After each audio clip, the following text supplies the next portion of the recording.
Alright, hey, this is Hans, and it's time for another episode of Unboxing Time with the Ramen Raider, the show where I show you what comes in the mail. And today we've got a box from Japan. This is an Umai crate. These come from Japan. This is by a company called Japan Crate. You can get one of these by going to japancrate.com and use the coupon code the Ramen Raider and get yourself a discount. So let's tear into this and see what's inside.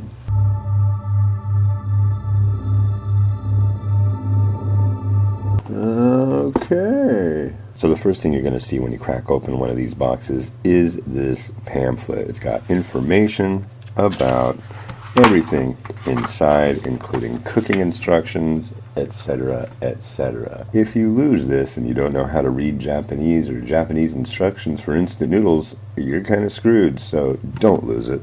You'll also receive a recipe card. Alright, so I'm going to go through everything in this box and look at it piece by piece. So first up, we've got this non-cup Japanese soba with green onion, and I'm guessing this is going to have a strong green onion flavor to it. The noodles are probably going to be made out of buckwheat soba, and yeah, it's kind of funny that they're called non-cup. I don't know why. I mean, it isn't in the cup. So here's a Marashan variety. This is tempura soba. Tempura soba basically are soba noodles, and there's usually a little garnish of tempura. It's kind of like little bits you put on top. It's kind of funny because I've gone on Instagram and I've seen so many photos of people putting pictures of like Flamin' Hot Cheetos with their instant noodles here in the US, and it kind of has the same effect, except, you know, tempura really isn't cheesy, but it has that kind of crunch, so it's kind of an apt combination.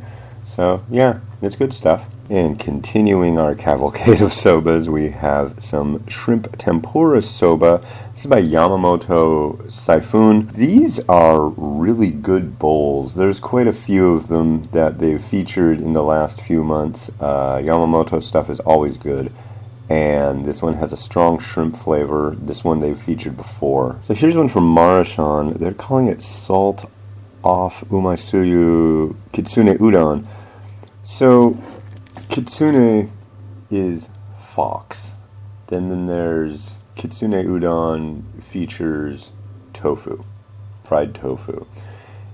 This one has a lower sodium amount. It says it's 30% less sodium. So there you go. It's not a salty fox. This one looks interesting. This is a vegan kitakata shoyu, and I believe the company is Igarashi. And, you know, there's a lot of vegan varieties that I've tried recently that are quite good, and they're kind of a little more clean tasting. Don't be afraid to put meat with a vegan variety. They work really well. But if you do the vegan thing, this is a nice option. Here's one from Kenko Foods that I've had in the past that I really, really enjoyed. This is brown rice ramen, and this one is good. It's not like it's just rice noodles.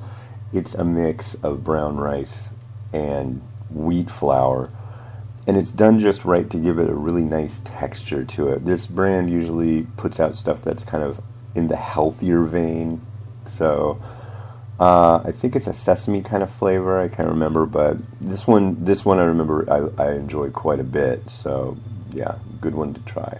Here's one from Ace Cook, and they're calling it Healthy Wazen Mochi Wheat Main Katsu and Konbu Dashi. I think they probably mean kombu dashi. But it mentions mochi, and I guess we'll just have to see whether the mochi is in the noodle or if you get a slab of mochi. Mochi is basically glutinous barley funk. It ends up being chewy, almost like mozzarella, and it's really good. I really like it. It's a nice add-on to instant noodles.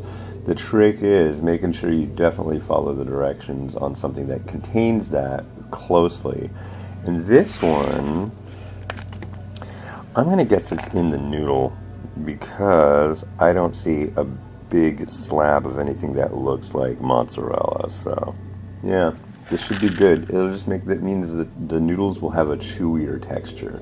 We got a couple extra garnishes in here. We've got this chopped basil And this kind of seems like something that would go good, maybe not so much with Japanese varieties, maybe it will, but Thai stuff. Basil is such a strong component of Thai cuisine. I could see just putting a blob of this in with some tom yum or some pad ki mao or something like that. I don't know, but it's a tube of chopped basil.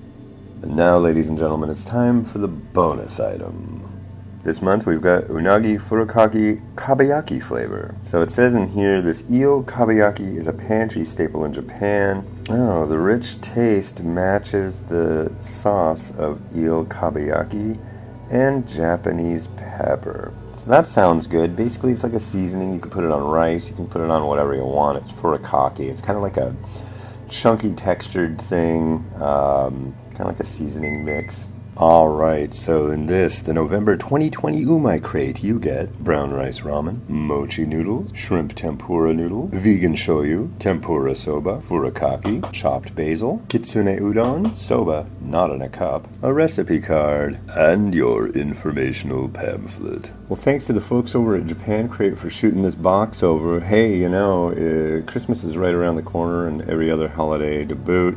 So if you've got somebody who really likes noodles and Japanese stuff, this is definitely a really nice option.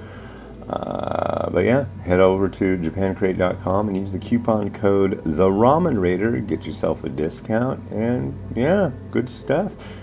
Alright, this has been Hans the Ramen Raider, wishing you enjoyment of your noodles each and every day. Have a good one. Bye.